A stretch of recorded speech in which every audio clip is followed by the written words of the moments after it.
We see Tatum short, slide into the left back position, usually plays higher up the field. We'll see what she can do. So it's Clemson in the orange and Virginia in the white, also wearing the pink numbers here on Breast Cancer Awareness Night. And we are underway from Klockner Stadium, including tonight, 2 games remaining in the regular season for both the Hoos and the Tigers. Now, we believe Virginia is pretty safe in getting into the NCAA tournament with a resume that looks pretty good, number 12 in the RPI, but Clemson at number 46 in the RPI. 2 games to go, Steve. Tigers need this game. They really do. I mean, without this one, you got to think that's it for their season.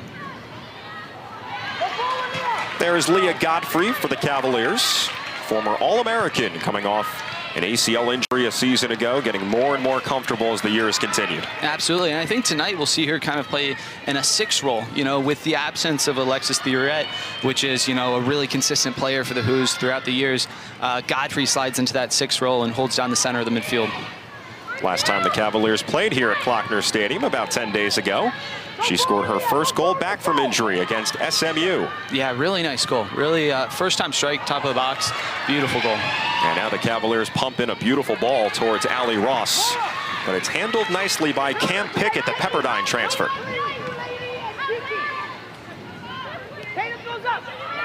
So the Cavaliers hoping to respond, coming off a 4-0 loss against Florida State 8 days ago down in Tallahassee. Spoke with Steve Swanson. He took a lot of ownership, a lot of responsibility, saying he didn't feel like he had his team ready in that match. And that's what leaders do, but I'm not sure he's to blame for all of it. You know, I think sometimes it's a long season and things happen. Florida State's a good team. The Noles, the reigning national champs, 4-time reigning ACC champs.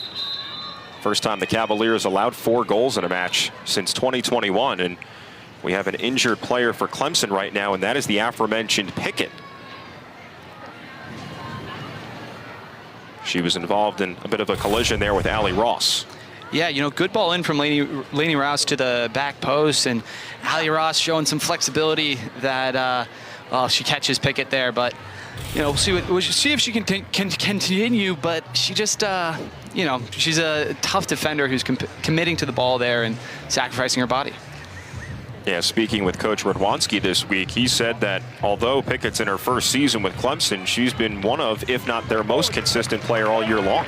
Yeah, you know, she defends well, but she's also really helpful in the attack. She really runs all game long, and she is one of, if not the fastest player on the field. And we told you earlier that Clemson had to rearrange the back line with the injury to Mackenzie Duff. So Pickett moves from left back to right back tonight, as Clemson is ready to put it back in play with goalie Addie Holgerson, who makes her 3rd consecutive start tonight with the injury to Nona Reason. It has been injury stacked on injury for Coach Radwanski this season. We'll get into that as the broadcast continues. But a lot of players getting more spotlighted opportunities here in 2024 for the Tigers. Yeah, and talking to Coach Radwanski, you know, sometimes that just happens. The injury bug comes for everyone, and this year it was the Tigers. Clemson a season ago making the College Cup for the first time in program history. Coach Radwanski has steered this team to 10 consecutive NCAA tournaments. But the Tigers a game under 500 here in 2024 at 6-7-2. And if Clemson hopes to get into the NCAA tournament, well, first of all, they need to be over 500, so they need the win tonight. Get a tie or a win in their final game of the regular season. And again, both teams will not play in the ACC tournament. 17-team league, and only 6 are making the ACC tournament. And I think that's a shame, because I think the ACC, especially this year, just they have so much talent. So many teams in the top 25, at least 3 that will miss out on the ACC tournament. I don't know, it just doesn't seem right to me. Yeah, 7 of the top 12 RPI teams in the nation entering play tonight from the Atlantic Coast Conference. And of course, with adding in Stanford, and Cal, and SMU, it only bolsters the strength of this conference. Emily Bruff, the junior from Liverpool, throw in for Clemson.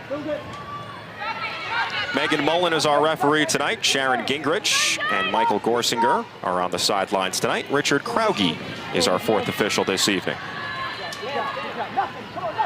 Clemson, meanwhile, comes off a 1-0 loss to NC State on Sunday in Raleigh. And Coach Radwanski believed that his team just wasn't dangerous enough, didn't face up, didn't take enough opportunities on net. Maybe they do right here as it slithers inside the box, but there is Vicky Saffordin for the Cavaliers. Yeah, I think that game against NC State for Clemson last Sunday, you know, they kept the ball well, they possessed it really well, but ultimately, yeah, they didn't look too dangerous in behind until they conceded, and by then it was too late, and NC State kind of steals one from Clemson. Rosalie Olu scored her first career goal for the Wolfpack in the 71st minute of that match. Clemson had a couple of opportunities down the stretch themselves, but just couldn't put it into the back of the net.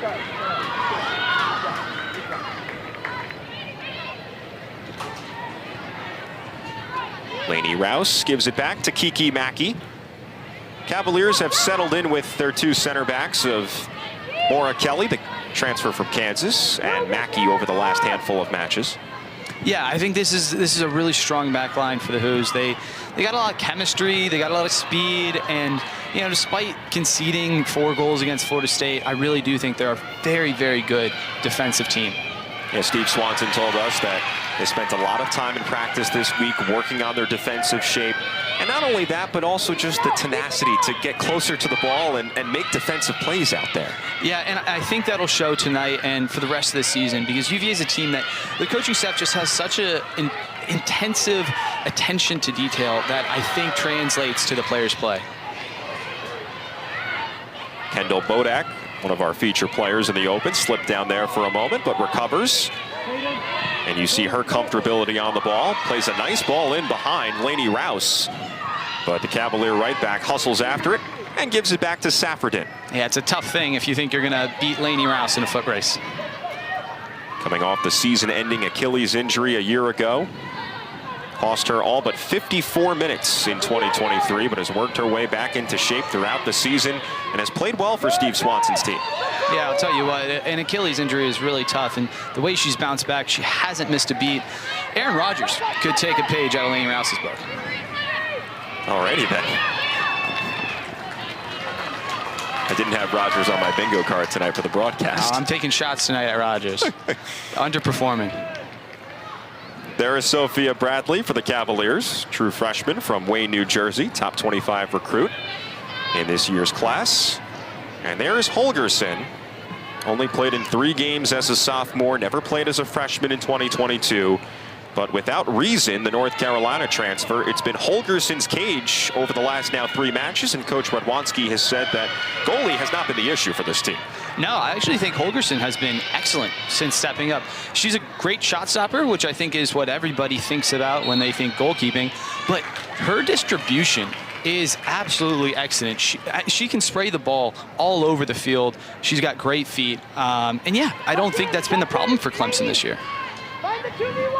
What have you seen on the opposite side with Vicky Saffordin for the Cavs? You know, Saffordin, I'm not sure there's a better shot stopper in college soccer than Vicky Saffordin. She's been really good. You know, she's had her moments where she's conceded, but overall, I think she's really, really promising as a keeper. And, you know, her feet have gotten better each and every game. And I think she's another player with just a very high ceiling. She was considered the top goalie recruit in the class of 2023. Only played in 4 matches last season behind Kayla White, but it is certainly her net here in 2024. Yeah, I think the goalkeeping room here at UVA is really impressive. You know, you talk from Summers to Miller to Saffordin, led by Coach Sam Raper. I mean, they really are a tight unit who they make each other better, and you love to see that.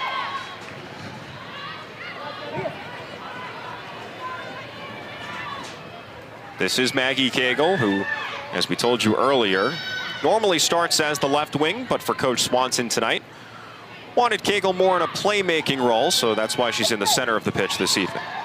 Yeah, you know, with Alexis Thera exit, you know, with the injury and all that, you know, the center of the midfield for UVA has kind of been in flux. They've tried a couple different things, and they're trying Cagle at the 10 tonight, which I think is exciting because she's a very creative player. She loves to go forward, take people on, and she's got good distribution as well. You know, I think, especially against NC State and SMU, she had some key assists in those games that helped them win those games, and so she's going to look to do that tonight. 18 goals, 24 assists in her career, the junior from Phoenix. How much do you have to adjust your mentality in a match when you're normally a wing player and then all of a sudden you're thrusted in towards the middle? What does that change for a player? You know, it's incredibly different, honestly. For Cagle, you know, she's played pretty much the entire year, for the most part, in the wide position. And when you're on the ball, you know, your instincts take over. But defensively, the role is very different when you're talking playing out wide as a winger or playing as a central midfielder. It's very different. So I'm sure she did a lot of study this week and worked with the coaches, and I'm sure she's ready for the challenge tonight. Yeah, you hit on Alexis Thioret. She has now not played in the last 5 matches and is such an engine in their midfield. And Leah Godfrey is shown a yellow card, and she's in disbelief. Yeah, I think it is a bit harsh. You know, Braithwaite breaks away there, and she's around the midway mark as she's driving forward. But I think it's harsh, honestly. I don't think Godfrey means a lot by it. I think their legs just get tangled. Christian Braithwaite coming over from the University of Georgia, now in her first season with Clemson. Tigers have reached into the transfer portal this past offseason with 4 transfers. This is one of those players, Cam Pickett from Pepperdine. Good to see her back in the match and okay after the collision early on with Allie Ross. Throwing for the Who's in Tatum Galvin, who has been so versatile for UVA this season. You'll see her at center back later in the match, play some left back. Also saw her at center mid without Una McCormack with international duty. Yeah, she could do a lot of things. She's an impressive player. She's got a lot of speed. But I think the thing about Galvin that impresses me the most is her first touch. Her first touch is always in the right direction, whether it's to break pressure or go attack. She's got a really good instinct for where to take her first touch, and I think it sets her play up for success, and I think that's part of the reason she's so successful. Steve, it's very easy to forget that Galvin did not play a single match last season. She redshirted really to get stronger tactically and technically and physically, and it's really paid off well for her here in 2024. Yeah, I mean, watching her this season, you'd never guess that last year she didn't play a minute, because she plays with a maturity, and she doesn't make mistakes, and so it really speaks to, you know, her mindset, taking a redshirt year and using that year to truly get better and improve, and she's certainly done so.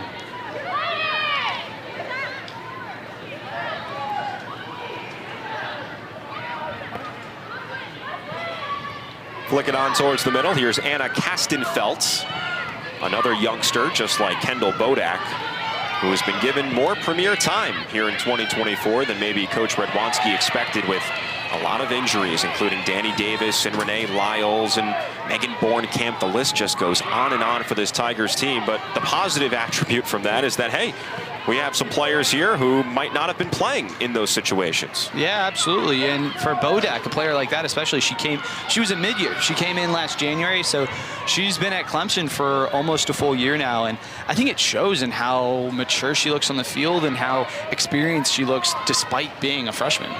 Step up! Step up, man! Max, you can come out! Cavaliers sinking back defensively. Tatum short, tries to connect there with Jenna Tobia. Clemson here regains. A lot of space here for Anna Kastenfeld. Freshman lays it out wide. Tigers pouring numbers in the box.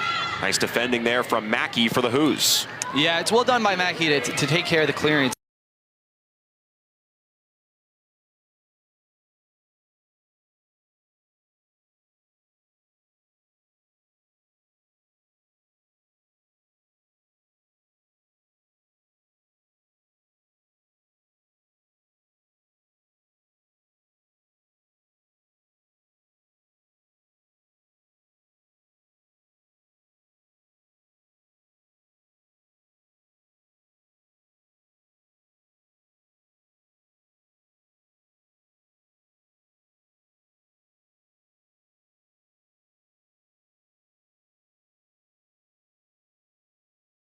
Kick for the Who's off the deflection.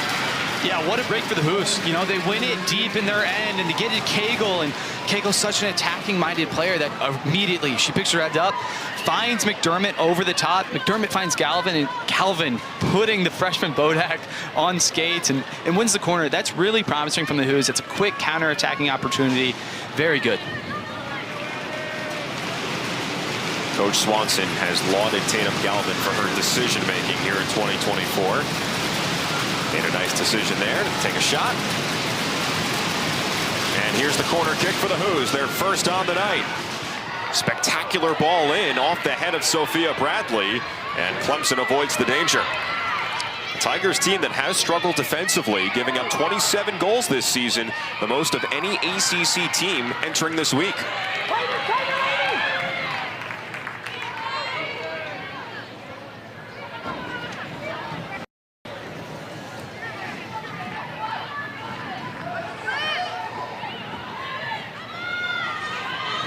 Off the intercept, here is Leah Godfrey. She has 26 assists in her career. Rouse tripped up, advantage is played. Cagle near the byline, immediately double teamed. Cross it into the box, and on one bounce, it's Holgerson who catches it. But again, it's good from UVA. It's promising attacking play from them. Just need to find someone who can get on the end of that Bradley cross. What?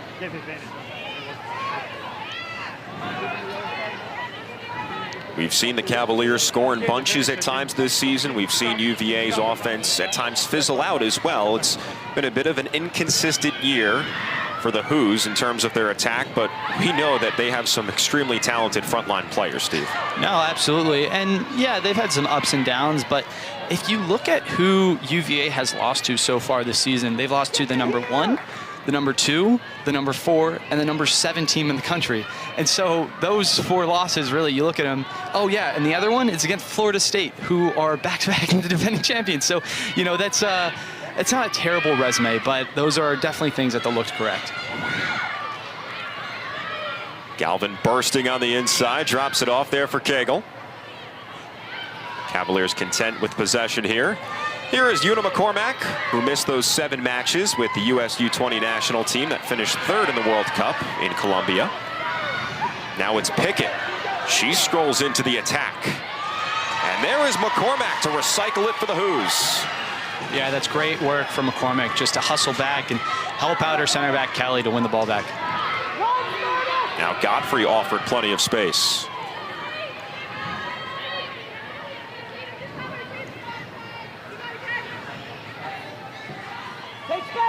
Cavaliers and Tigers meeting for the 32nd time. UVA 7-3-2 here at Klockner Stadium, but these two programs have not played here since 2017, believe it or not. They faced each other last season at historic Riggs Field, a 1-1 tie on October the 5th.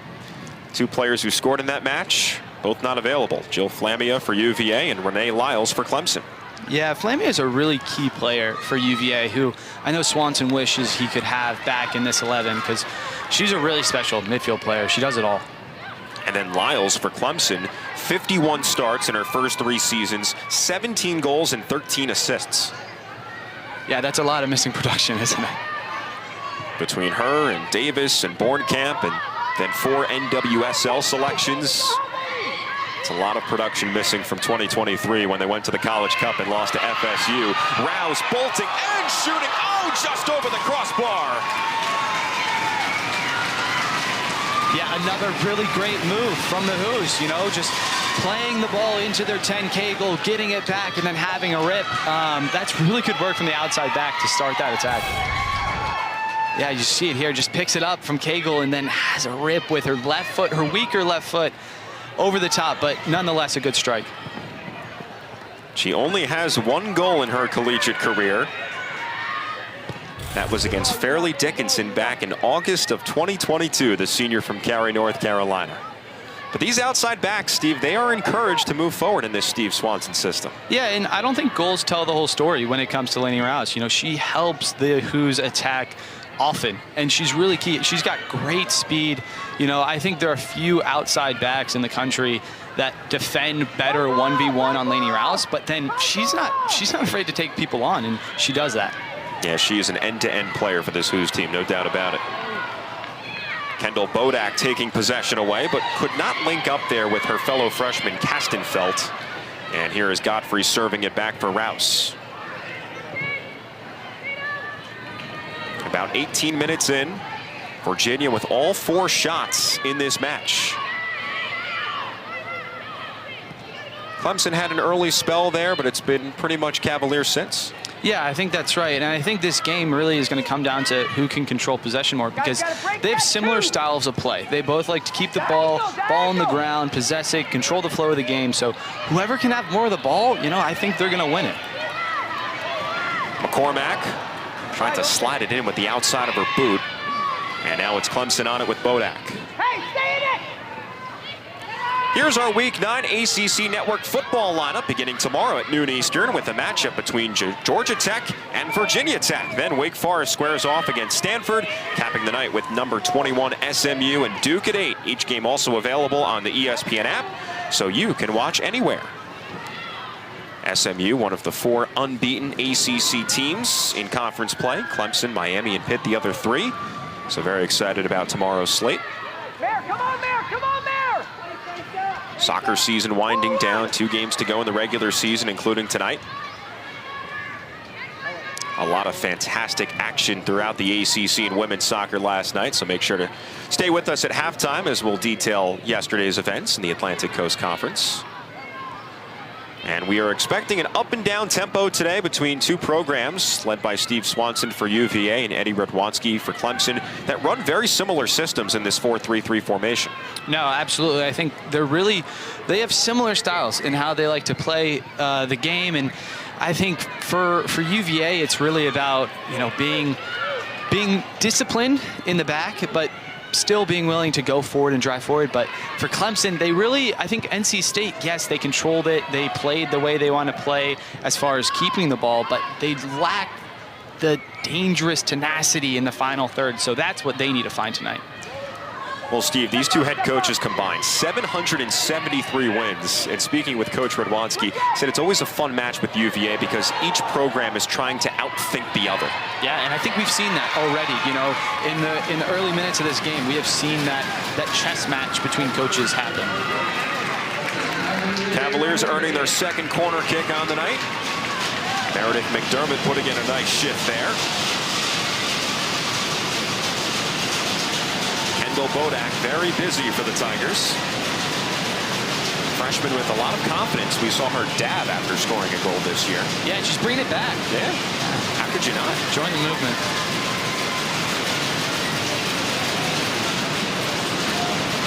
Holgerson organizing her back line. Off the corner kick. Bounces just outside the 18.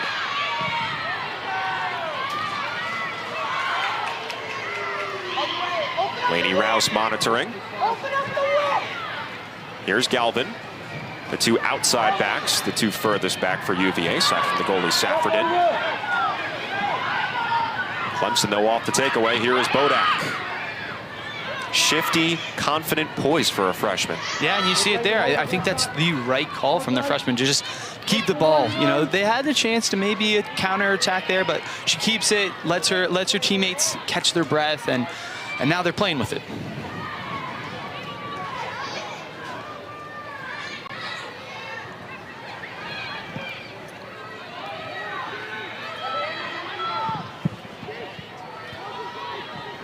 Here's Tatum Short. On the outside, Short gets a cross in, all the way back to Bodak, who slides it forward, and Virginia clears. Shot outside the area, UVA intercepts, and here come the Cavaliers off the counter. McDermott open, onside, McDermott hustling, and there is Holgerson to blast it away. All right, so we're about halfway into this first half with Steve Foss, Corey Spector with you. Thanks so much for being with us on ACC Network Extra. And if you didn't like one Foss, unfortunately, you're getting 2 here. Patty Foss is with us, former Cavalier national champion in 2014. What's going on?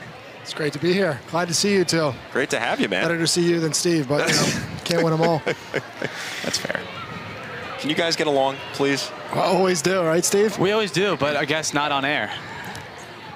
I don't buy that. Fair enough. What's going on? Well, I'm just glad to be here on a night when JMU's not in town with you two, evidently. Here comes Clemson. Here's Jenna Tobia, sophomore, who has really stepped up this season. Tobia curling one in, and there is Vicky Safford for UVA. All right, I got to ask you your impressions of this UVA team throughout the season. I know you've been watching from a distance. Yeah, I think it's been a little bit of an up and down year. Certainly it was a hot start. They have the talent, and the results in the ACC have come in spurts and not in others. I think it's still a very talented, quality Steve Swanson team, sort of that we've become accustomed to. And if they can get the right pieces falling the right way as we head in here to late October, November, December, when the game starts to matter, it could be a really fun postseason, I think, for this group. Yeah, if you're just joining us, the Cavaliers, like the Tigers, eliminated from the ACC tournament. Only 6 teams make it, but certainly alive for the NCAA tournament.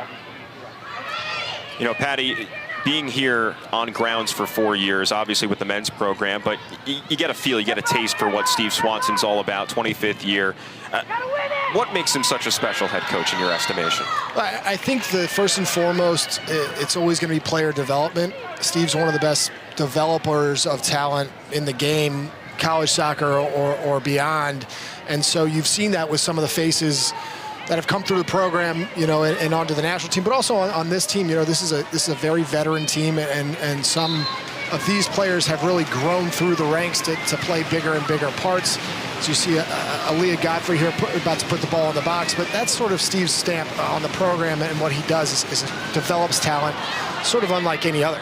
Yeah, he's 15 wins shy of 500 in his coaching career, dating back to his time as the leader of Dartmouth and Stanford in the 90s. And has just done a tremendous job with his Cavaliers program. UVA making 29 consecutive NCAA tournaments before missing out a year ago, but hoping to get back. And certainly they feel like their resume is stacked enough that they will get there and potentially be a seeded program.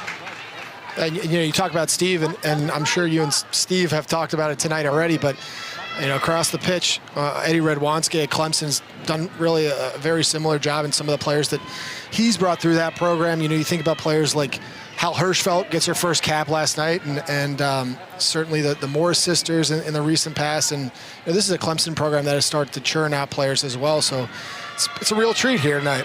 You're a guest on this broadcast. We didn't pay you to do all this prep, right? Here's Una McCormack. Cagle dropping it off. And the Cavaliers shifted to the outside. Here is Tatum Galvin. Yeah, Coach Radwanski helping this program make 10 consecutive NCAA tournaments, making the College Cup in 2023 for the first time in program history. And Clemson is celebrating its 30th anniversary of its first ever team back in 1994. And Patty, I just want to go back to what you said a second ago. You mentioned Hirschfeld's cap last night, but Emily Sonnet got her 100th cap for the national team last night. She was a pretty special player for the Hoos. Can you talk about her? Yeah, Emily Sonnet's time, of course, she overlapped with several of the best in UVA history. You talk about Morgan Bryan, Danny Colaprico, Morgan Stearns, who, of course, owns the career shutout lead. A large part with the help of Emily Sonnet, but, Sonnet's a player that has really blossomed even in the last few years of her career and become a mainstay on that national team. So to see her get her 100th cap is really exciting for a tremendous player, but an even better person and a great friend. Now, I know you two were very competitive in the backyard growing up. Are you now both competitive in the broadcasting space, too? We're not, because Steve's a lot smarter than me. It started to come. Oh, how nice of you. Here's a chance, and Tobia overcooks it. Steve would know better than to start talking when they're, about to start a scoring chance there. So, he's caught on quick, I think. Great fundamentals there. Exactly. No, it's very nice. We usually compete at ping pong now. That is the main competition, I would say. Who's better? We've got similar styles. It's a lefty-righty situation, so it's... Yeah. Who's the lefty? Me. Really? Okay. Yeah, Patty's the lefty, but if we're talking ping pong, we got to mention Nick Foss, the other brother, who is just a phenom. Mom and Dad watching at home right now? No clue. I bet Dad is. Mom's probably asleep by now. What's Dad thinking right now? Why wasn't I invited? How did we get here?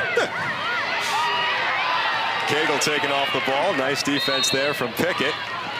Pepperdine transfer. See Cagle in a wide position where she normally is, but was a center mid at the start of this match. Ella Carter has checked in for the Who's, which allows Cagle to slide back to her familiar spot on left wing. Yeah, and allows Godfrey to kind of get bumped up into that 8 role, and Una McCormick now playing that 10. Face up, face up!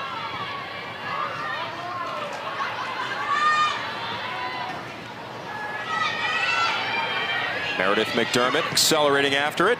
There's Sydney Manerick, one of the captains for this Clemson team, a senior who has meant so much for this Tigers team over her 4 years, coming off just a terrible leg injury going back to her high school days. It means a whole lot for her to wear that Clemson logo, and we spoke to Coach Radwanski, just so proud of Sydney Manerick.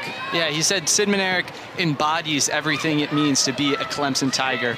So that's really high praise, especially from a coach like Radwanski. And a player who really didn't start all that often across her first 3 seasons. But her duties certainly accentuated tonight with the absence of Mackenzie Duff, a 90-minute player for this Tigers program, right along the back line with Manerick. They've moved Eleanor Hayes into a center back spot tonight.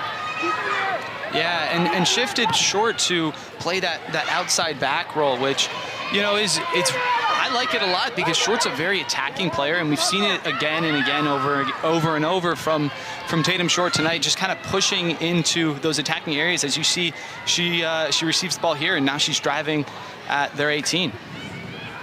Lachlan Ryan defends for UVA. Clemson moves it towards the middle. Brathwaite. Christian gets it right back. Bodak isolated here. Bodak's cross denied by Galvin. Bodak so great in tight areas and earns the corner for the Tigers. They cannot get her on the ball enough, Steve. Yeah, and they've shifted her to a more wide position this game. She usually plays the center attacking 10 role, but she's playing out wide, and she's been battling with Galvin really all night long.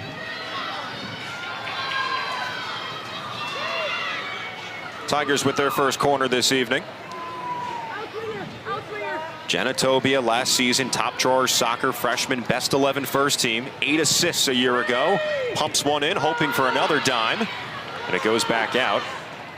And here is Manerick.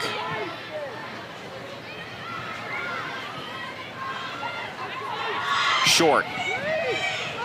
Goes off the body of Ella Carter, and the clearance for the Who's. Well, you guys have seen a couple times now, when Clemson's at their best, it's when they can provide those overloads in the wide areas. So you talk about it on the far side, but here on the near side as well with Bodak getting wide, it allows Cam Pickett to kind of get inside of her. And so they're creating that overload and going straight at Galvin. You know better than anyone, when this UVA team is at their best, when Galvin gets forward. So in the first 15, 20 minutes of this game, Virginia did a really good job of pressing Clemson deep, didn't allow the wide players to get out. This game has started to become more back and forth, and it's in large part due to that wide area, that wide press coming out of the back from Clemson. Yeah, and I think, especially with Tobia, she is a player that usually plays in the role that Bodak's been in tonight. And when she gets the ball out wide, I think that is just a nightmare for the UVA defense, having those two going at you. But UVA's dealt with it so far, and we'll see if they can continue to do so. Yeah, this front line for the Clemson Tigers, very young. Castenfeld, a freshman. Tobia, a sophomore. You have Bodak in the midfield, who's a freshman. Brathwaite, just a sophomore. And when we spoke with Coach Radwanski yesterday, he believes that this team does have potential to get back to a college cup. Whether it's this year or not, who knows? But in the future, they can get back there, no doubt. Yeah, especially with the young talent that they've brought in. You know, you mentioned it, Bodak and Castenfeld. And just being at an institution like Clemson, you're going to be able to recruit, whether it's freshmen or whether it's from the portal. So, yeah, maybe this year is a rebuilding year, but they will absolutely be back in the conversation. Cavaliers using some bench players here. Chloe Jopic is in for the first time. Linda Mittermeier also in as well, the Austrian, who has now played off the bench in each of the last 7 games. And good to see Jopic back on the field. She did not play against Florida State 8 days ago. Just a bit of a hiccup for UVA against FSU over a week ago. Cavaliers had won 2 consecutive matches against NC State and SMU. And those two wins really settled UVA down after losing 4 straight, Steve, as you mentioned, to some of those top echelon programs in the ACC. Yeah, you know, I'm not sure it was really they had 4 really bad games in a row. I think it was just scheduling. They played 4 really good teams in a row. And now they're looking to get back on the horse and back to their winning ways. Yeah, UVA had a lead against North Carolina in Chapel Hill before giving that up. Tobia, a couple of step overs. Cavaliers regain. Anna Marie Williams doing the defending there, the true freshman. Yeah, you know, Tobia getting in there and attacking, but she's all by herself, and the UVA team swarms her and wins it back.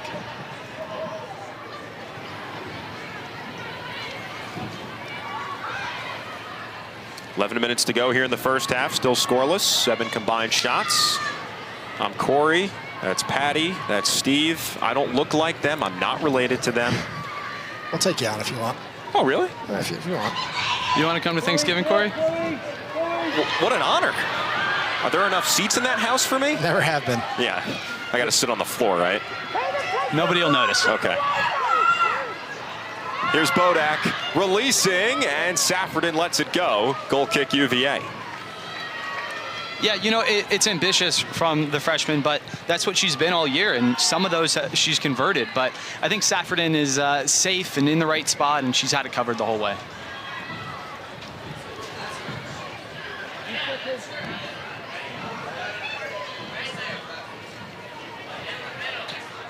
Well, since you're offering, by the way, Patty, is there a favorite food spot of yours here in Charlottesville that when you're back in town you like to attend? You know, there's several. Obviously, there's the go-to of Bodo's. But look at that. I'm not even dressed for the occasion. Well, Everybody else got a tie. That's not my name. Come on. There you go. I you're guess welcome I'm being to the clan. adopted as Welcome a family to the clan. member. Yeah, you're the 10th boss. As if you guys need more brothers in that house. Cavaliers onside here. Under 10 minutes to go in this first half.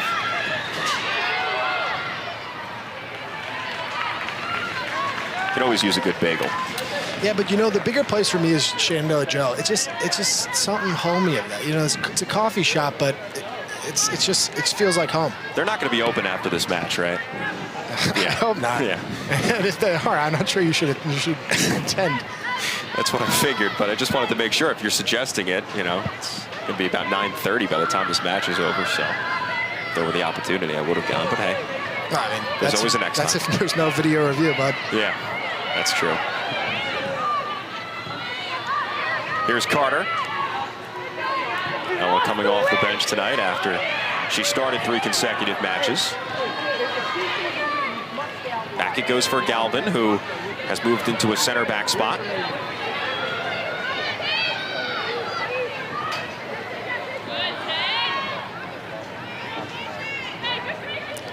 We'll have our first ACC Network men's basketball game of the season coming up on Sunday night, a charity exhibition matchup between Duke legend Bobby Hurley, entering his 10th year as the Arizona State head coach, and John Shire in year 3 with Duke. You have to see the 17-year-old Duke freshman phenom Cooper Flagg, #1 recruit in last year's class. Coverage begins at 7 Eastern. Cooper does not turn 18 until December 21st. You catch some of the highlights, guys, of Cooper Flagg? The main event.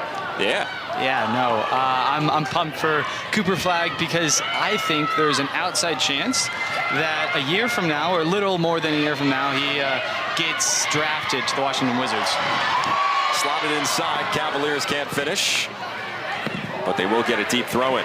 Well, at least there's been no basketball news in Charlottesville lately, so that's good for all of us. Just a tiny little news, little nugget.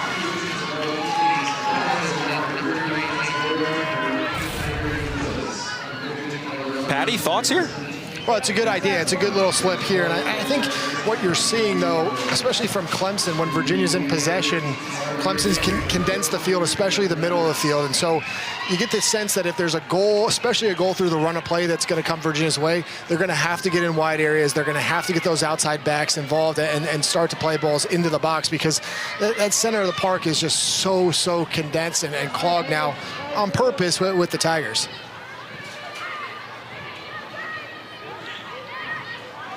Cagle lets it go. Clemson again pushes it outside the box. I mean, you're seeing all 11 Clemson players in their defensive third and all within the confines or the width of the box. And so the field is just so tiny now as Virginia tries to build into that attacking third. Steve, as an attacking player, you really feel how condensed the field gets in situations like this? Yeah, absolutely. And I think for UVA, most of their goals have come from kind of the way Patty has been explaining what they need to do. They work it wide and then they cross the ball. And I think it's kind of been their bread and butter this year. And I think that's what they need to find and unlock. I think players like Lachlan Ryan, you know, she's someone who, if you get her the ball in a wide position, I like her 1v1.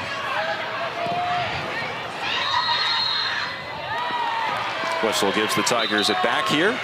Just over 6 minutes to go. It's been a long time since the Tigers have been towards the net of Vicky Saffordin. The field has really been tilted over the last 10 to 15 minutes. Yeah, and you got to wonder, you know, all that defending, does it start to wear on Clemson? Does constantly being in your own half start to wear on you? And, you know, will you concede a goal because of that? Well, Coach Radwanski has said, look, it's been a tough season, no doubt. We're going through the injury bug. Steve, you touched on this earlier, but a lot of teams go through it. Heck, you look at Duke last season, not making the NCAA tournament. No, by the way, the Blue Devils are now the #1 team in the nation. Wake Forest all of a sudden is a top 2 program in the nation. Demon Deacons, you know, haven't been at those heights in about 12 years. So from year to year, you just never know what's going to happen. No, I think that's exactly right, and I think we're seeing that. Patty, I do want to ask you, you know, you're not here in Charlottesville all that often, right? But obviously you're a proud alum, proud who. The memories that come back into your mind when you get this view coming up to the top of the bleachers looking down at Klockner Stadium. Yeah. I mean, it's a special place. It's gotten even more special looking over at Palmer Park, a little blue-orange scrimmage tonight there for Joe Harden and her Who's. But it's fall nights like this. Doesn't get much better than Klockner Stadium, mecca of college soccer, and it's always a good product when Steve Swanson puts his team on the field. So can't really beat it. And Coach Radwanski for Clemson said he really enjoys playing here. It really reminds him of historic Riggs Field. You know, one addition though, Steve, I will say now that I'm a spectator, when I was playing, no Miller Lights in the concession stand, so that's big. I think it's a nice addition. Yeah, well, it's not Miller time yet, but not for you at least. Not for me at least. Behave yourselves over there. Since I've adopted the family name tonight, I think I have liberty to tell you guys that. Cavs inside the box once again. Clemson for now avoids the corner. Maya Carter getting a touch on it there. Throwing for the Tigers. Yeah, but I think you see a flash there of Lachlan Ryan getting the ball out wide and going at players. And she beats 2 Clemson defenders, but can't get past the third. But it's promising from Ryan. If the Cavaliers can't cash in here in the final 4 minutes for Steve Swanson at halftime, guys, is it okay, let's just keep doing what we're doing, or are there maybe some minor adjustments you'd make?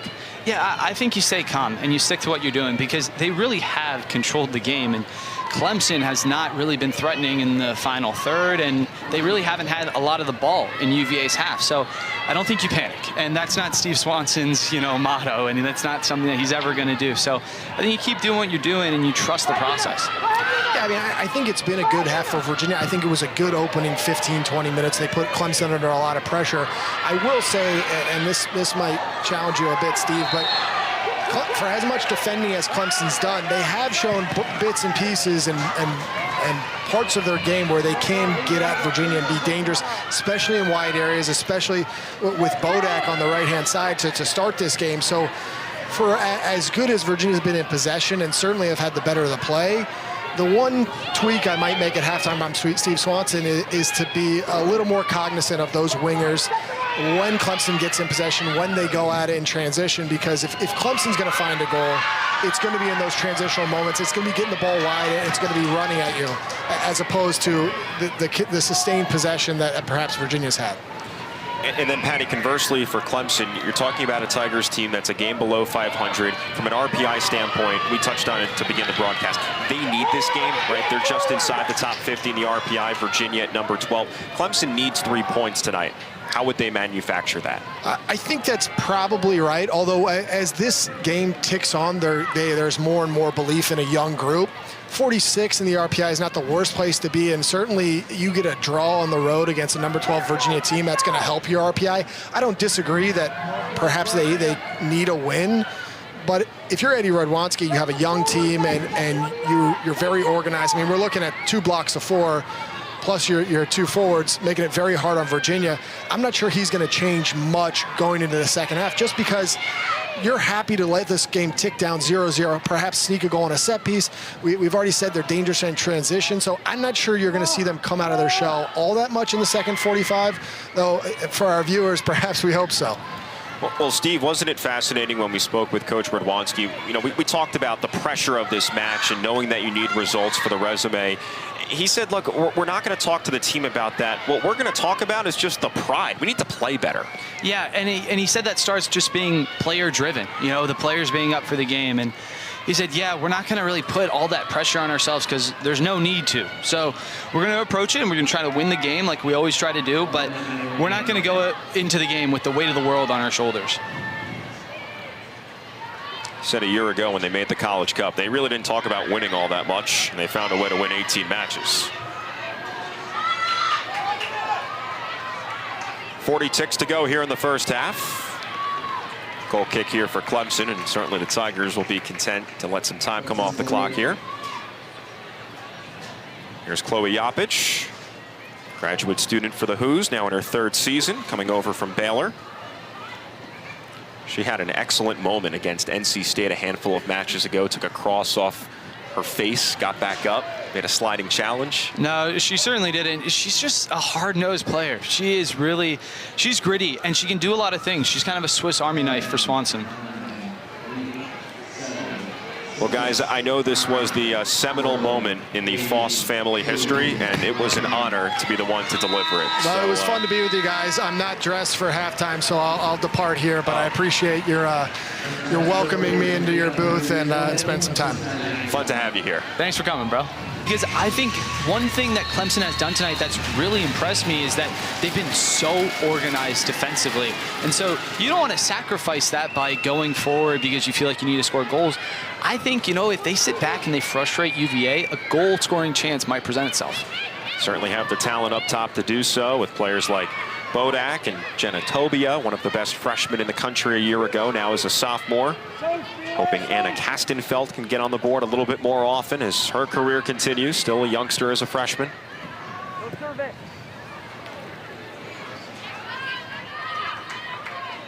Cavaliers at 10-5 on the year. The Tigers at 6-7-2. Both teams eliminated from the ACC tournament. An opportunity to get into the NCAA tournament, especially for Clemson with 3 points tonight.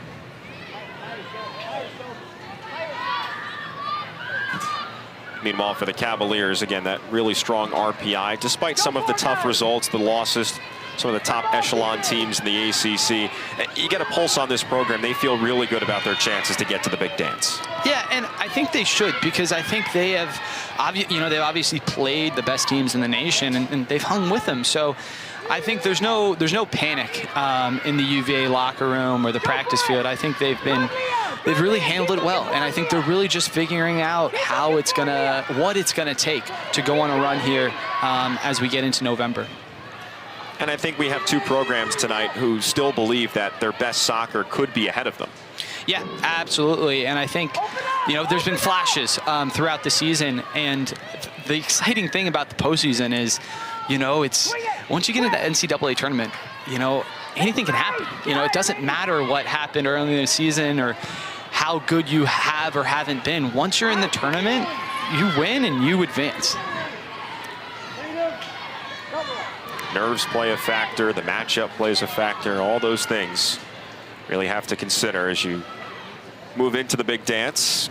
And one of the positives for the Cavaliers, and potentially for Clemson, if the Tigers can get some results here down the stretch, with not making the ACC tournament, you could spin it positively and say, okay, we're going to go about 2 weeks without playing a match, which allows the bodies to get fresher and you really can prepare for the postseason. Yeah, and college soccer, it's such a demanding schedule. You know, you're playing twice a week usually, and so to have 2 weeks in the middle of the season or towards the end of the season, last third of the season, that's really huge. And yes, there's the eternal debate of rest versus rust, but I think if you can get 2 weeks off, you make the most out of it and see the silver lining.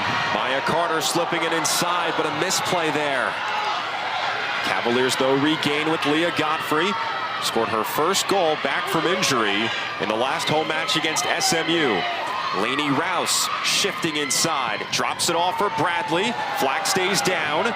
Kegel's shot pops up in the air, and it's still loose in front of McCormack. Clemson clears with Bodak. Yeah, you see, Manuso squares up with Rouse and basically dares her to go inside. She's denying her right foot, and so Rouse says, okay, fine, I'll take you inside, and she does so, and leads to a really dangerous opportunity for Maggie Kegel. I feel like we've seen the confidence really blossom for Lainey Rouse as this season has continued. Again, coming off the devastating injury, first match of the year last year, took her time to work her way back into the fold and get full fitness. I think we're really seeing it here. Yeah, you see it on this play here, you know, just in great position and using her speed to recover the ball. And yeah, for a player coming back from a serious injury, every game that you get under your belt and you're playing well, that it really matters, and they stack up. And the more you play well and you get comfortable again, the better you're going to play. Right, and you have the injury that costs you the entirety of last year, but also Lainey did not touch a soccer ball until July. Yeah, I mean, imagine that. That's a long time to go without touching a soccer ball. But she was involved with the program. You know, I guarantee that she was at practice, cheering on her teammates. You know, really, really involved with it still. Not at all checking out. And you see it here. You see it all season long. She's been one of their best players. Long run here for Brathwaite, showing off her athleticism against Godfrey. Nifty cutback. But there is Saffredin for the Who's.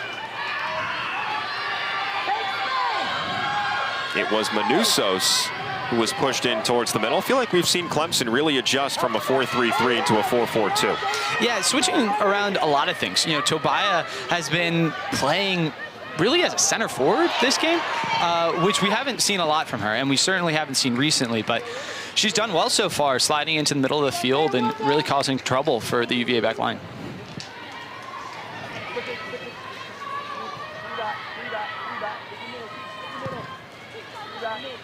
Mackey and Kelly, the tandem in the back for the Who's.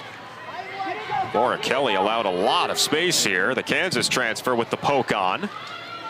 Couldn't find Maya Carter, and Vicky Saffredin was waiting to see if Mackey would get the ball. Instead, Saffredin takes it herself about 40 yards outside of her own net. Yeah, and that clearance and how Clemson respond to it, I think really speaks to their game plan, because they clear that ball and they're sitting on the top of their box and they're not stepping. They're not saying, hey, let's go press the back line at all. They're saying, okay, you have the ball, now come at us again. Right, and you know, we go back to this point, Steve. We think, based on our mathematics, the knowledge of the RPI, that the Tigers need 3 points tonight. But we go back to the comments that Coach Radwanski offered us this week, talking about just the pride first, not worrying about the result. Let's play a good soccer match, and the chips may fall where they are. Yeah, no, absolutely. And I think that's how you got to approach every game, especially with the season that Clemson has had. Meanwhile, you know, you have to give credit to Kiki Mackey, who on the near touchline here has made a really clinical tackle on Tobia. Really, really important challenge. So we've seen Mackey as a center back. We've seen Tatum Galvin move from left back to center back. Normally you want 2 center backs to be in there for 90 minutes. That just hasn't been the case for UVA this season. It's got to be tough on a player like Maura Kelly to have a couple of different partners back there. Yeah, you know, I think there are 2 ways to look at it. You know, on one hand, yeah, it's tough to have your partner getting switched out, but on the other hand, it's got to be pretty nice to have so many talented players that you can play with and step up with, who can come off the bench with fresh legs. So yeah, I think there are 2 ways to look at it, but I think she is happy to be paired with anyone. Yeah, we asked Coach Swanson about that this week. He said, had it not been the case all season long, yeah, it'd be a bigger deal, but we're just used to that rotation at this point. Yeah, and so then if, you know, God forbid an injury does present itself, you know, you're not seeing a duo for the first time. For the Tigers on the opposite side, Clemson is down one of their center backs tonight, Mackenzie Duff. who's played 90 minutes in 11 matches this season, the senior from St. Louis, who has been described as the rock of this team. Well, her absence has meant that Eleanor Hayes has played in the center of the field for Clemson. They've really had to adjust without her tonight. Yeah, but Hayes has done well. You know, she's a different player. I think Duff she's a really good header of the ball. She's a presence. She's almost 6 foot. So obviously, yeah, that's a big absence for them. But credit to Hayes, she's done well tonight. Leah Godfrey turning on the engine. Godfrey, nice cut. McCormack. Cavaliers play it out wide. Here is Maggie Cagle looping it into the box, and the header goes just wide. There was a deflection, and it's a corner for the Hoos. It's a really nice attack from UVA. I mean, start to finish, this is kind of what you do on the practice field. You know, you spray the ball out wide, you get it to an attacking player like Cagle, and Cagle whips this cross in. It's a perfect cross. Maya Carta just can't get enough on it, but it's really promising from UVA. It really is what you do on the practice field. Cagle, just such a dynamic playmaker. 6 goals to lead the team, also has 5 assists. And she delivers this corner kick, really fizzes that one in. Bounces free right in front of Godfrey, but the emergency clearance from Tobia. Yeah, it's well done by Tobia to clean that up, because there are 3 hungry UVA players at the top of the box waiting to strike. I think hungry is the perfect word to describe UVA right now. Cavaliers have had the majority of possession tonight, about 55% in the first half. They really want that goal.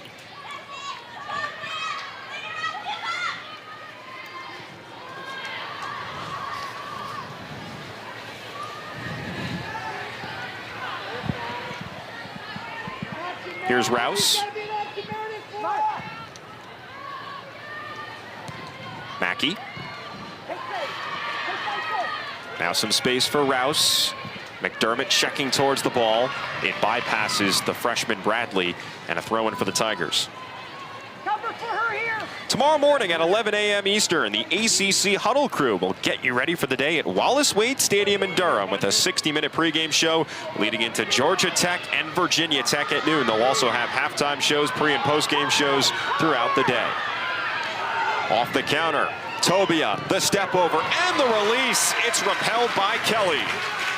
It's really good from Kelly there, because Tobia is a very, very good attacking player, and that is a very vulnerable position to be in if you're Kelly, but she does well, moves her feet well, and then as Tobia takes her wide, she steps at the right moment. How about the shuttling there of Kelly? Yeah, it's not an easy thing to do. You know, Tobia is running at her full steam, and she's going backwards to keep up with her. Dumping into the box, bounces down for Saffordin, clogged up there, but Vicky hangs on to it. That's a strong play from Saffordin there.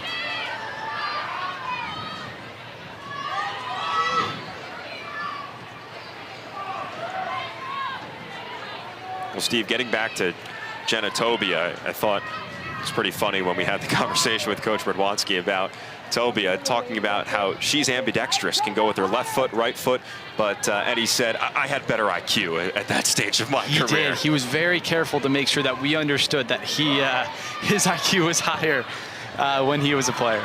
Coach Radwanski playing at UNCG, 2-time All-American. Cavaliers into the box. And the smart play there from short to let it roll out of bounds. Yeah, and again, it doesn't come off there, but it's exactly what UVA should try to do. Work it wide and see if your talented players and Bradley, like Cagle, can get into the box. And Meredith McDermott is not far off from getting on the end of that.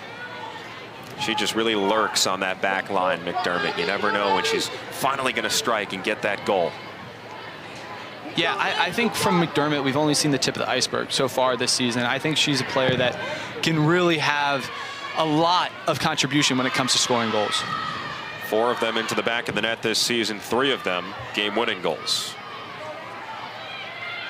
Clutch gene, right? Well, she had that great combination with Cagle at the end of that SMU match a couple of Sundays back. Yeah, absolutely. In the closing minutes of that game, to get that goal, well worked, and it's not too dissimilar from what we just saw them try to do there. You know, just Cagle doing well to take on players, cross the ball, and McDermott doing what a number 9 should do. Tobia on the touch here for Emily Bruff. Bradley does the defending for the Who's, and Bruff runs out of real estate. Yeah, well done by Bradley. You know, playing as a winger, but gets back, tracks down Bruff, and makes her go out of bounds. Bruff, who spent her club years growing up with Man City and Liverpool, quite the pedigree there.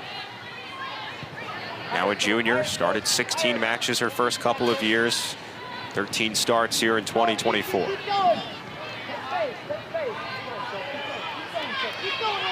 Clemson really sinking in defensively. So much space for Lainey Rouse. Cagle. She's denied there by Bodak. I feel like you could think that Bodak was duplicated, or you could see 3 of her. She's been all over the pitch tonight. Yeah, a lot of energy, a lot of running from her, but it's really good. It's really good to see, and when you're defending so often, that's a really key thing, to have a forward player who's willing to do the dirty work. Maya Carter, you have to compliment her there. Almost lost the ball. Her pass went off her thigh and then regained it.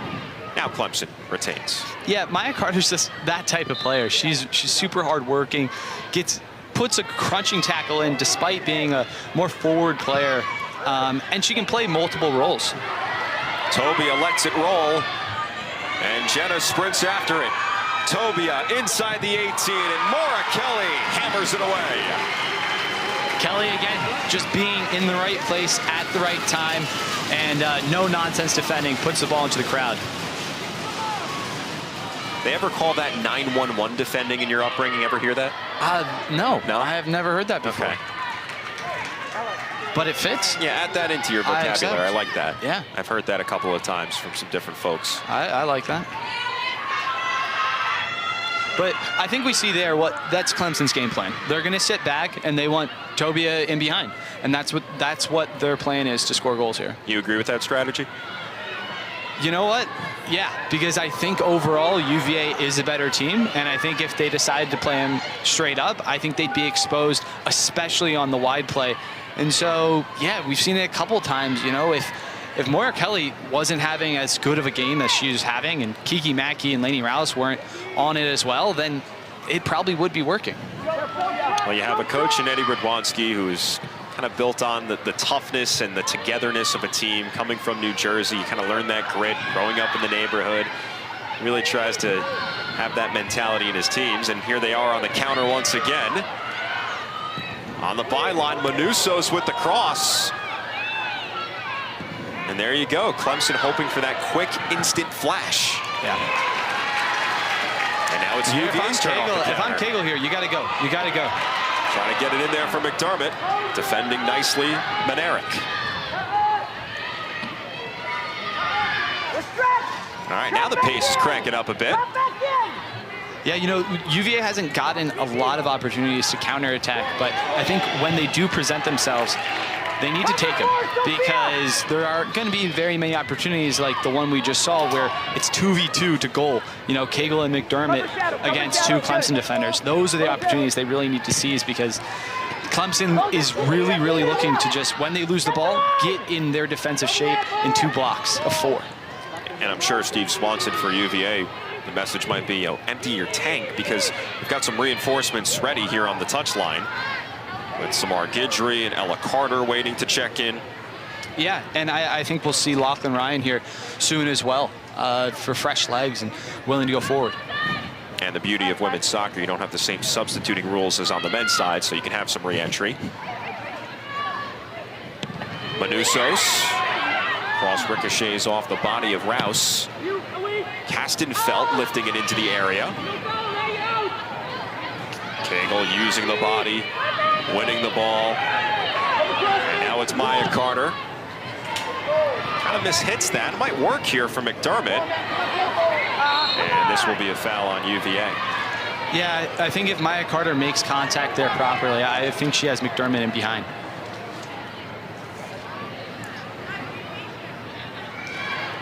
Week 9 ACC Network football lineup starts tomorrow, noon Eastern. Matchup between Georgia Tech and Virginia Tech. Then it's the Demon Deacons of Wake Forest against Stanford.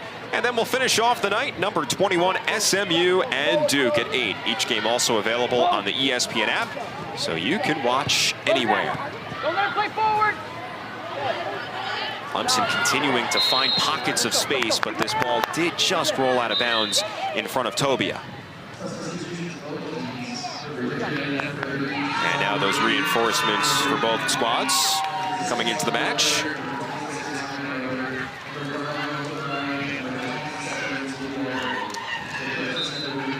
So Ella Carter, one of those players coming in, and Steve talking with Coach Swanson, said really has enjoyed this season for Ella Carter, has stepped up, even going back to last year with all of the injuries to players like Leah Godfrey, so on and so forth.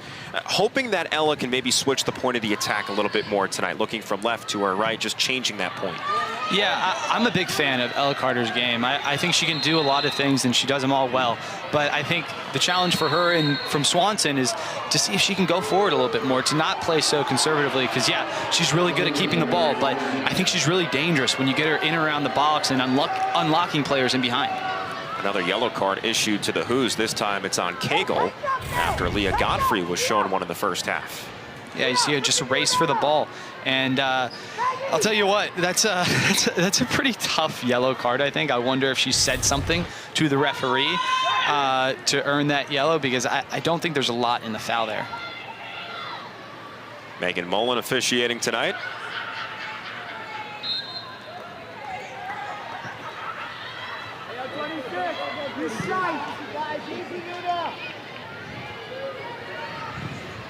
About 19 minutes deep into this second half. 11 combined shots. Virginia with 6, and only 2 combined shots on target, 1 for either squad. McCormack. Back to Rouse. Virginia hoping to sift its way through this back line of Clemson. At times the Tigers very conservative, dropping off throughout the match. UVA really needing to pick its spots. Carter lost control, and here is Bodak. The inside run here from Cam Pickett. That works beautifully for the Tigers. Pickett to the left it goes for Lane St. George. She gets back on her feet. Now it's Castenfeld. Clemson pouring numbers inside the 18-yard box. And now the Tigers will slow it down as Brathwaite receives. Yeah, but you see it again. You know, they win the ball at the top of the box, and they're go, go, go as fast as they can to attack and maybe nick one off UVA. Bruff, now short. Dancing there against Ryan, the cross in. Header from Kelly, rebound on the far side. Big save from Saffredin. Yeah, that's really well done by Vicky Saffredin to guard her near post and deny that opportunity. It's a good strike from Tobia, but Saffredin, great shot stopper, and does it there.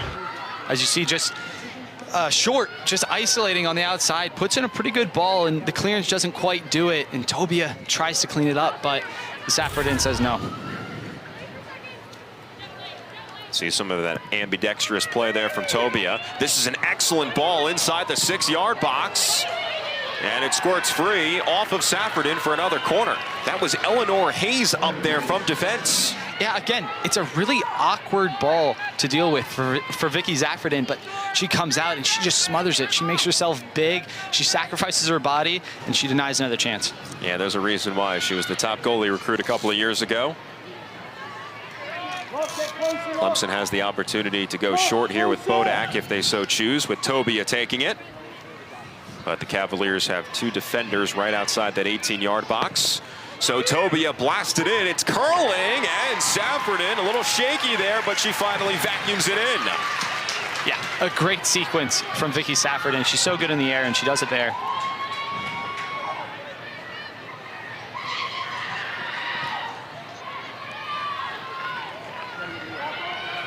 You have 2 programs tonight very confident in their goalkeeping. And when you have someone like Saffredin and you have a veteran back there like Maura Kelly and Lainey Rouse, all the games that they've played, just gives this team a lot of sense, a lot of comfort that everything's going to be okay. Yeah, and it should, because they really are. They're super organized, and we talked about it in the first half, just Coach Sam Raper's attention to detail. He's so good and he's so organized, and those girls really have a real admiration for him and how he manages them. And so you see it in their play tonight. They've been really excellent.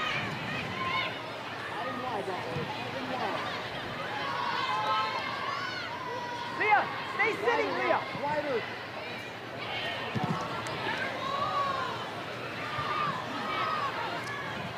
Now the defense has just been so key for UVA throughout this season. Yeah, the 4-game losing streak, but look, the Cavaliers have been a very solid program at 10-5. When they win, they don't allow much. When they lose, you kind of see what happens. Yeah, you know, and sometimes they have off days. I think those 14 goals allowed in those 5 losses, the game against Wake where they allowed 3 and the game against FSU where they allowed 4, doing a lot of the heavy lifting there. But yeah, they are a good defensive team. They just had a couple off days where they've been off. 7 shutouts on the year, 6 in non-conference play, 1 in ACC play. That was against NC State October the 10th in a 3-0 victory. That's the match that snapped the 4-game losing skid. Cagle on the fake, tipping the shoulders once and twice, and maneuvers her way free. Now the help, though, comes from Clemson. That's Pickett doing the defending. Cagle wraps her foot around it. Rebound, McCormack goes off a cab. Secondary try, and McCormack is shut down. Holgerson. I mean, it's so good for Maggie Cagle. She's just causing a nightmare for those outside defenders, and then shot coming in here from McDermott, and she actually does really well to control it and give it back to McCormack, who has a shot on goal. And you'd like to see her do a little bit better than that, put it away from the keeper. But I'll tell you what, I think this UVA team is knocking on the door. You a hockey guy at all? I am, yeah. Okay, Sydney Monerick there, kind of like bodying one of the Cavaliers' attackers, like out of the blue paint, right? Yep. In the crease. Just jockeying in front of the keeper. Cavaliers with some pep in their step. McCormack twisting inside. Out wide it goes, Lachlan Ryan. 2 defenders converge on her. Ryan so patient with it, back to Rouse, and the Cavaliers reset. Past the midway point here in the second half, scoreless Clemson and Virginia. Clemson wins tonight, Tigers gonna move up that RPI a lot. Virginia wins tonight, Cavaliers hoping to be a seeded team in the NCAA tournament. To the back post it goes, and short, make sure it goes out of bounds. Yeah, it's a really dangerous ball from Maggie Cagle to the back post. We need someone, I think UVA needs someone on the back post to get on the end of that. And now some more subs for Coach Swanson. Allie Ross is back in for UVA. Anna Marie Williams, the freshman from Natrona Heights, Pennsylvania, the Pittsburgh area, has also returned. But keep your eyes on number 10 in white, Maggie Cagle. McCormack, this is not the last time you'll see her tonight. And somebody in the back there is trying to do a flip on the hill. Please watch the game. Don't hurt yourself back there. St. George falls down. And the whistle did blow. This will be a throw for Clemson. Lane St. George is oftentimes the 5th defender rotating in for the Tigers. Senior from Seattle, Washington Gatorade Player of the Year in 2020-21. Samar Guidry on the outside, 18 in white for the Cavaliers. Entered this week inside the top 25 nationally amongst active Division I players in games played. This is her 93rd career appearance. Maura Kelly has played a lot of minutes in college too, oftentimes 90 minutes in a match. Carter. Throw in for the Hoos, Allie Ross.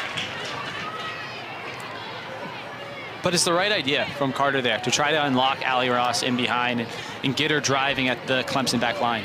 McDermott on the back down, lost it, but Clemson pokes it out of bounds. Eleanor Hayes on defense, corner kick for the Hoos. Might we have our climactic moment here?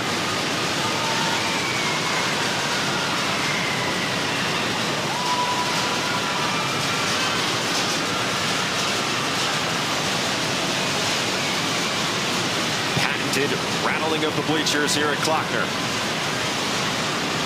Anna Marie Williams to serve this corner in. Look for Galvin unmarked on the back post. There's Ella Carter with the shot, and she curls it in. There it is.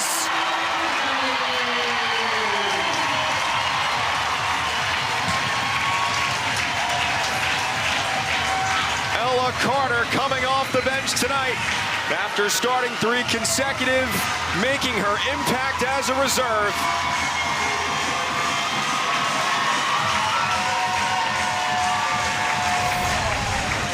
It's so good from Ella Carter. I mean, to find the ball here, an athletic, acrobatic finish, and she just gets it with her weaker left foot to the far post. It's a great ball, it's a great finish, and it's one that I think UVA absolutely deserves because they have been the better team here tonight.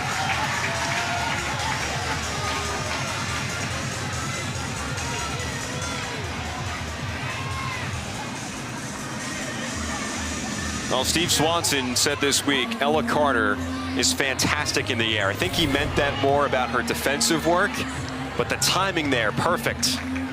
By the way, the officiating crew led by Megan Mullen looking at this last play. And I'm not quite sure what they would be looking at.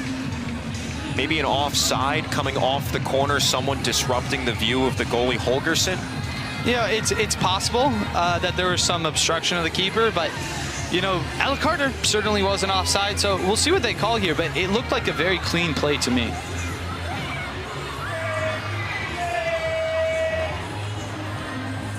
Now Mullen has seen enough. You have one of those Cavaliers right near the goalie Holgerson. So we have received word that this goal will come off the board.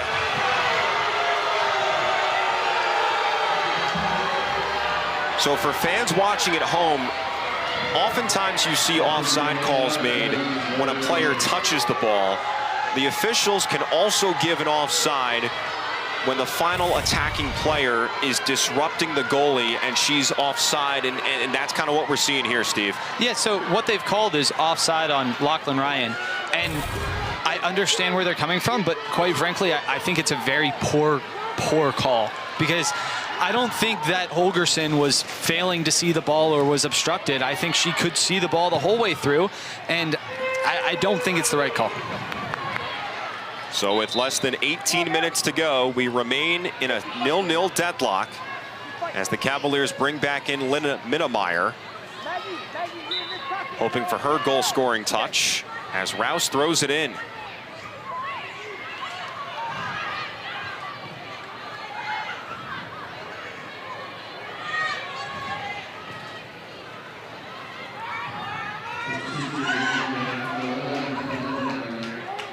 Steve, sometimes you see teams kind of drop off after the suddenness of losing a goal.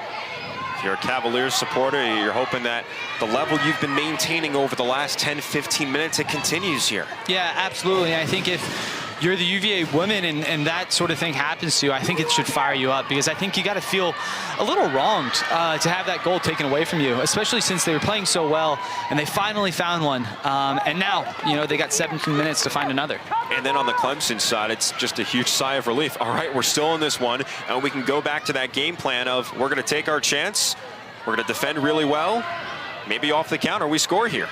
Yeah, I mean, it's definitely, they take a sigh of relief, but it's also maybe a wake-up call for Clemson to say, okay, you know, they're getting a little too close for comfort. So we'll see how it shakes out here in the end. So before the replay was deemed offside, Ella Carter had her 3rd goal on the season. But that is not the case. Rouse wants to work with rapid pace. Get it inside there for Cagle, and back it goes for Kelly. Sneaks her way in. Kelly lost the ball, and the clear from St. George. Keep the ball now. Open up wide. We'll have our first ACC Network men's basketball game of the season coming up on Sunday night, 2 days away. Charity exhibition matchup, Duke and Arizona State. John Shire entering his 3rd year as the Blue Devils head coach. Get an opportunity to see Cooper Flagg as well. That's coming up at 7 Eastern on Sunday.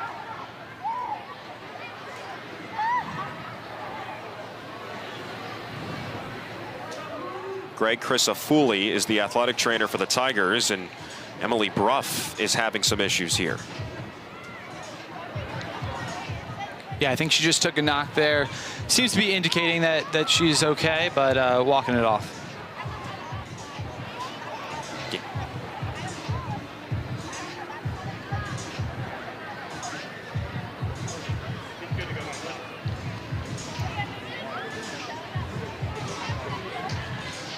Bruff, one of those starters in the midfield with Brathwaite and Bodak. And this is a Clemson team that has suffered so many injuries. Renee Lyles, Danny Davis, Megan Bornkamp, no Mackenzie Duff tonight. The list is just going on and on for Coach Radwanski. Yeah, it's tough. They really haven't been able to catch a break, but the promising thing is that they've had some players step up into those roles and really shine. So that's nice, but those are 4 key players that they would love to have on the field right now. Well, this is a program that returns just 50% of its goal scoring from last year. Again, a team that had 18 wins, made the College Cup for the first time in program history. But if you don't include Davis, if you don't include Lyles, if you don't include Bornkamp, only 16 goals from last season are back. That's crazy. Yeah, you just see the production that those players give you. It's massive.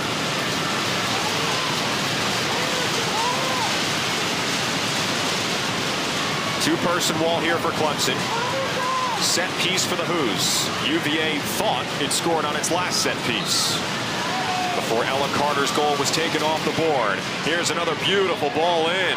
And the header from Eleanor Hayes. Tatum short. Accelerates after it.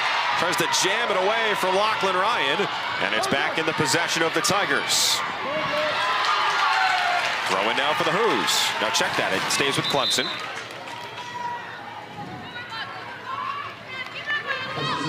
Emily Bruff appears to be okay. Ella Johnson has just exited for Clemson, and Anna Kastenfeld is back in.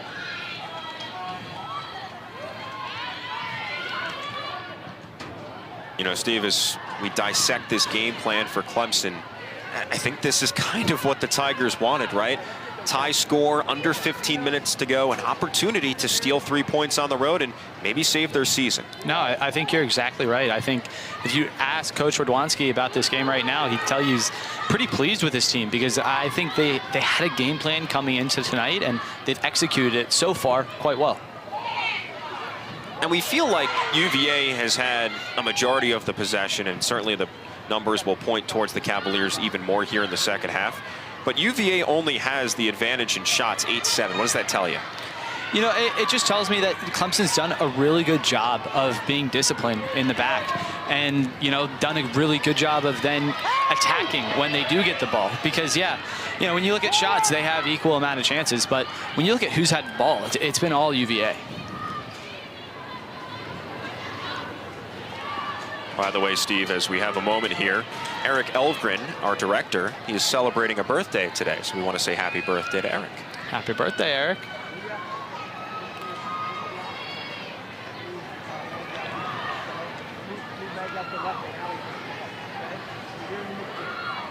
Celebrating his 24th birthday tonight. That's not accurate from what we're told. Clemson moving inside the attacking third, and here is the cross. It's a good one. There is Short, bobbles around. You got to be careful for a potential handball situation, and the Cavaliers avoid the danger there. Yeah, well dealt with by UVA, just to get numbers back in the box and deal with that. And by the way, while we're talking birthdays, it's Ellie Sommers, goalkeeper Ellie Sommers' birthday today. That's right. Big happy birthday to one of the Cavaliers goalies. Summers coming in from Loyola Marymount.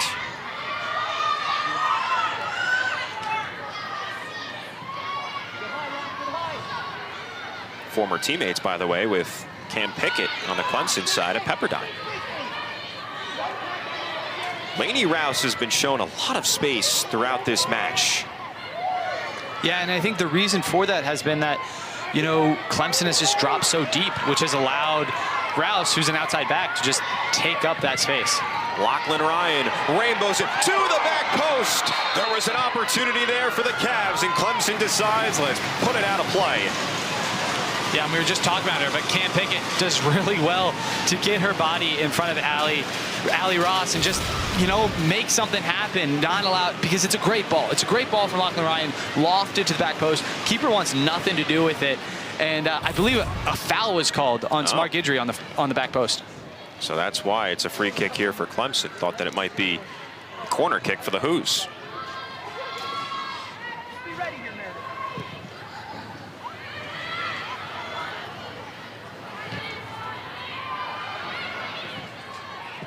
You know, Steve, the other thing to keep in mind as well as we talk about the NCAA tournament, if Clemson were to get a tie tonight, yes, that does help the RPI. Obviously, a win would help more. But the Tigers, still a game under 500, they would need to win their final match against Louisville to get to that 500 threshold for the big dance. Yeah, and I'll tell you what, if that's what it comes down to for Clemson, is winning against Louisville, I like them in that game because Louisville has had kind of a weak year, and I think you take a program like Clemson and say, you win and you're in, and I take them. And then it just comes to the selection committee, what they decide. Coming up in a few Sundays from now. Excuse me, a couple of Mondays from now on the 11th of November. Now for the Cavaliers again, number 12 in the RPI, 7th in the ACC. UVA, the number 24 team in the country, and UVA has had some strong results. Where would they be without that Penn State win early in the year, coming back from 1-0 down to beat the Nittany Lions 2-1? And then honestly, Steve, the game that kind of goes under the radar is that Utah Valley game. They smashed the Wolverines 5-0. Yeah, and it was a emphatic win against, turns out, a pretty solid Utah Valley team.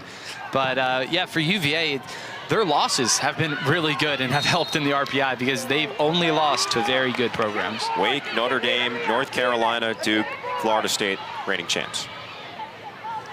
Leave it, Dana, leave it! And again, no Alexis Theoret tonight, out for the 5th consecutive match, a 3-year starter for this Hoos team. Emma Dawson, we still haven't seen her debut in 2024. Also missed the entirety of last season with an injury. 80 games in her first 4 years, so she would be a big addition if UVA could get her back at some point. Absolutely, and let's not forget Jill Flamia. I mean, she is really a midfield player that can do it all, and I think next season, when she returns from an injury, she's going to be a menace for opposing teams. Yeah, Flamia gave you a little bit of a taste of what she's all about. 7 goals across her first 2 seasons of college. UVA finding a way to make it work. Samar Guidry finds herself inside the box, but instead it's taken in by Holgerson.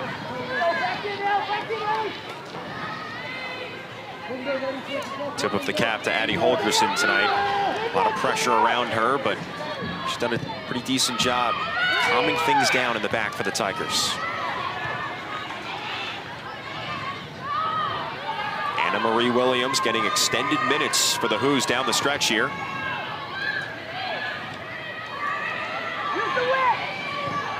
And here she is as she knocks it to the outside for Allie Ross. The big overlap from Rouse. Ross into the box on a couple of bounces. And again, it's Holgerson. Tomorrow morning, 11 a.m. Eastern, ACC Huddle Crew gets you ready for the day at Wallace Wade Stadium in Durham. 60-minute pregame show leading into Georgia Tech. The Yellow Jackets against the Hokies of Virginia Tech at noon. Also halftime shows, pre- and post-game shows throughout the day. 8.5 minutes to go here from Klockner Stadium. Still scoreless. Earlier in the second half, Ella Carter for UVA had a goal off a corner kick that was taken off the board because of an offside call against Lachlan Ryan. Neither of these two squads can make the ACC tournament. Only 6 out of the 17 teams in the ACC make the conference tournament. And 8 teams alive as of tonight. By the way, Florida State and North Carolina, that match is 69 minutes deep. FSU has a 4-2 lead. So after the Seminoles scored 4 against the Hoos, they've replicated that against the Tar Heels. Yeah, and I think Florida State's record this season is somewhat misleading because they lost 6 players to the U20 World Cup. And so during that stretch, they dropped a couple of games, but now they have their full roster back, and they are really, really impressive and full steam ahead. And right now, 2 goals up against a very good North Carolina team. Soleil Washington, who scored against UVA a couple of Thursdays ago. She has 2 goals. Jordan Dudley also with a brace. Yeah, the grandeur of Florida State continues. Krikorian, Penske, doesn't matter who's leading that program. You give a lot of credit to those 2 guys. But it just shows you how well that program is doing over the years. Maggie Cagle chesting it down. Here is McCormack, another player who was on the U20 U.S. team. Missing 7 games earlier this year for UVA. Rouse bolting. Godfrey, that's a mistouch. And a clear from short. Everybody is back for Clemson defending. Coach Radwanski talked about pride. That was his main message to his team this week. Coming off back-to-back losses to UNC and NC State, below 500 after making the College Cup. Just wants his team to play better. Cavaliers hoping for the first goal tonight. Cagle on the touch outside, Rouse offside. And Tatum Short celebrates the AR's decision, throwing her 2 arms in the air. Yeah, just a miscue from Lainey Rouse there, falling asleep and falling offside, and really does Clemson a favor because they were on their heels.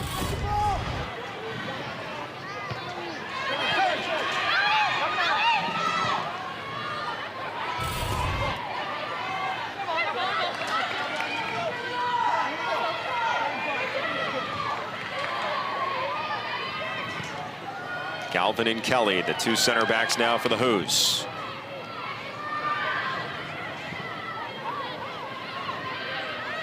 McCormack. And I think in these situations, they really have to go wide because Clemson is really condensing the middle of the field. So they need to spray it wide and let their talented players like Allie Ross go at players. Yeah, you'd really need to go through a maze in the middle in order to find something. Yeah, you know, Patty Foss touched on it in the first half. It really is just really condensed, and they're trying to jam it down the middle of the field, and it's not going to happen.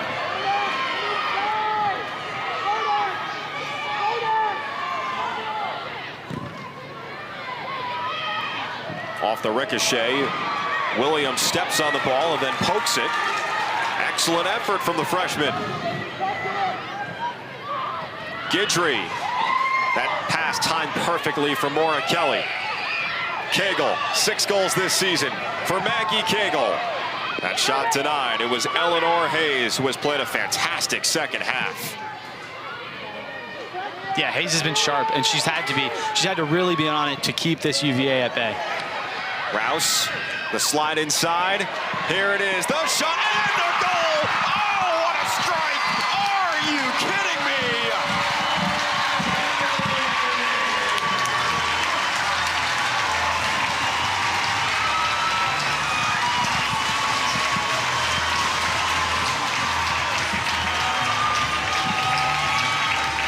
A bullet from Leah Godfrey.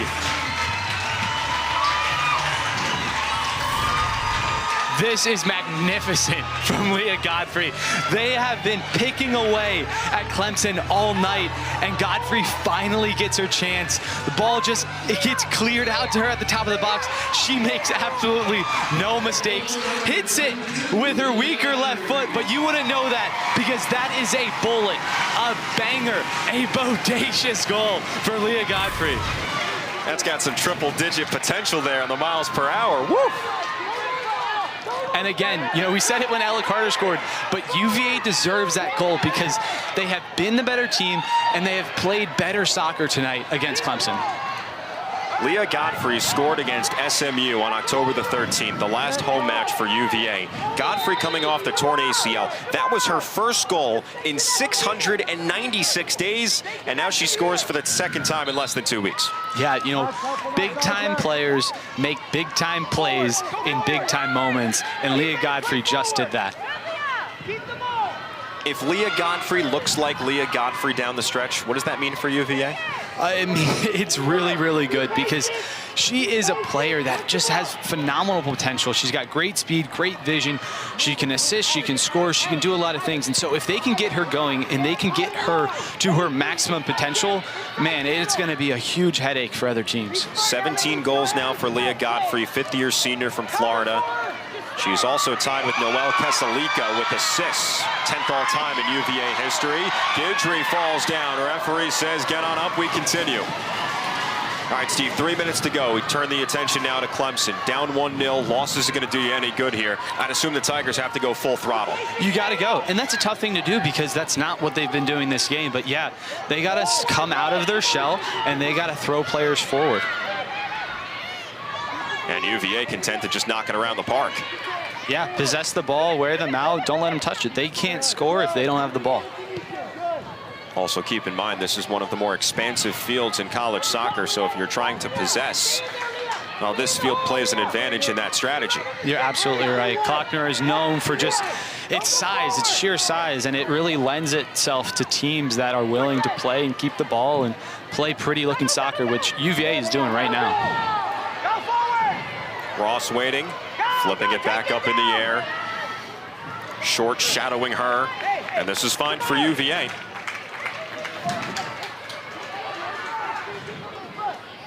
Kiki Mackey and Ella Carter have the bibs off. Yeah, and I think the thought process right now for UVA is, well, they thought, oh, let's put in some defensive-minded players and Mackey and Carter, but they don't want the clock to stop. So they're not going to make a substitution unless the clock stops, I think. One of the new rules in college soccer, when the leading team, or if the teams are tied, make a sub in the final 15 minutes, the clock does stop to prevent some time wasted. Kelly picks her head up. Balloons it all the way to Ross. Nice header there from McDermott, but too heavy of a touch. Means a Clemson throw with $1:25 to go in the second half. Tigers have been stuck on 7 shots for a long time. Forward! Forward! Forward! Somebody from the bench screamed, forward, forward, and UVA takes that suggestion.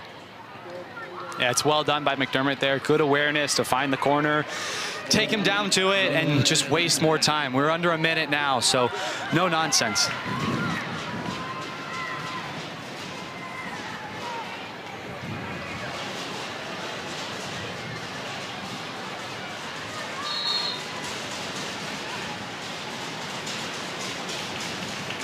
And it banks off the corner flag, but in the right direction if you're a UVA supporter, because it's a throw for the Tigers, and referee Megan Mullen says, back it up.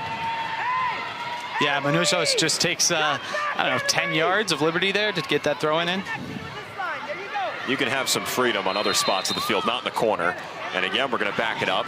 This time we're going to stop the clock with under 19 seconds to go. And I don't get that, because Clemson is time wasting there by, taking too much liberty with the space. And I don't think the referee is in the right to give them the time stoppage. 5 seconds to go.